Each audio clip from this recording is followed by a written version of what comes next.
25 ఏళ్లు రాజ్యాధికారం నాదే అని వైఎస్ జగన్మోహన్ రెడ్డి గారు వారి మీడియా వారి అనుచరులు పదే పదే మాట్లాడుతున్న రోజుల్లో సర్వశక్తివంతుణ్ణి నన్ను ధిక్కరిస్తే అణిచివేస్తా అని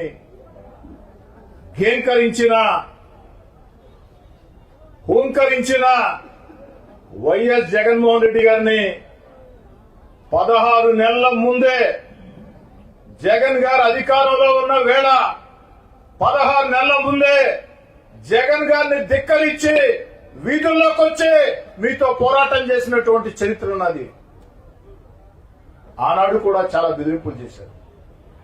నన్నే కాదు నా కుటుంబ సభ్యుల్ని బెదిరించారు. వాడెవడో ఒకడు నన్ను మా తమ్ముడిని బండి కట్టేసుకుని పోతాం లేపేస్తా ఉన్నారు. వైఎస్ఆర్ కాంగ్రెస్ పార్టీ సోషల్ మీడియాలో రకరకాల ప్రచారాలు చేశారు. ఆ యొక్క బెదిరింపులకే భయపడిన వ్యక్తులని జీవితంలో మేము తప్పు చేయం, ఎవరికి భయపడం, తప్పు చేయనప్పుడు ఎవరికి భయపడాల్సిన అవసరం లేదు.